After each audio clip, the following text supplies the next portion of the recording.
Nagbabalik po unang balita, isang gwardyang namatay habang tumatawid ng Riles sa Pandacan, Maynila. Naka-headset daw ang gwardya kaya hindi niya po narinig ang busina ng tren. Kaugnay po niya, narito ang ilang safety tips kapag sumasakay ng tren o kaya'y tumatawid kayo sa Riles. Ihatid dyan live ni Ivan Mayrina mula sa PNR station sa Tutuban. Ivan? Yes, magandang umaga, Igan. Umaabot ng 35 hanggang 50,000 ang mga pasaherong sumasakay ng mga tren ng PNR kada araw at ngayong papasok ang panahon ng Kapaskuhan ay umaangat pa o dumadami pa ang bilang na yan ng hanggang 20%.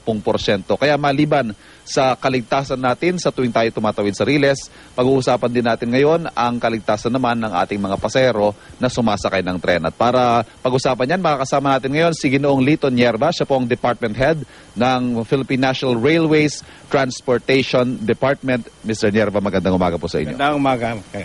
Unahin lamang po natin yung malagim na aksidente kahapon. Meron na po ba tayong update dun sa isinasagawa niyong investigasyon? Yeah, ang isang aksidente ay isang gwardya doon sa nagtahan na depot yata sa Pandacan. At siya ay nasagasaan ng isang train natin coming from Alabang going to Tutuban. Mga 8:15 in the morning. What actions were taken already, sir, since the incident? Yeah, antemano yung driver ng train ay inimbestigahan namin at is out of the driving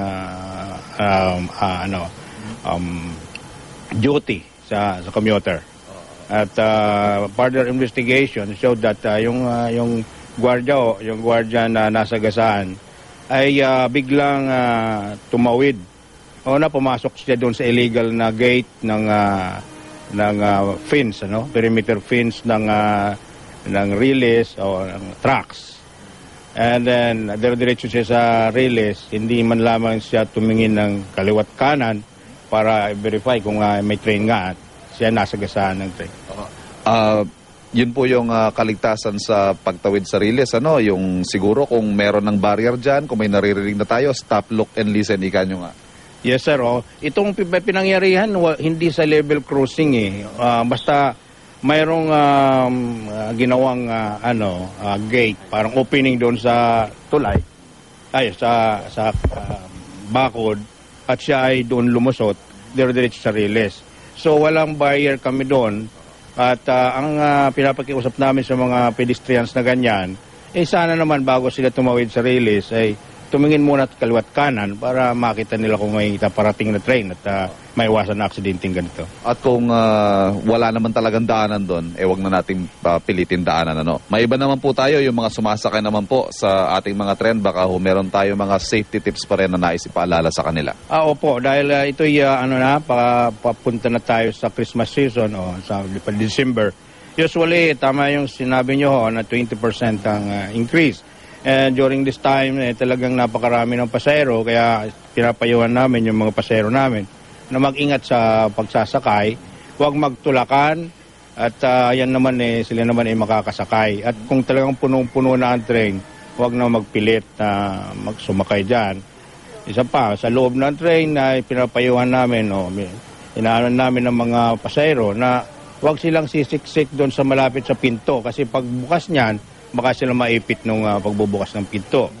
Yung mga tren po natin, filled to capacity yan lagi, punong-puno. Yes, lalo na sa mga peak hours, in the morning and in the afternoon, ay punong-puno yung mga train na yan. Ito naman pong sa paghihintay, meron tayong mga yellow lines dito sa platform. Yes, sir, oo. Yung yellow line ay ating igalang.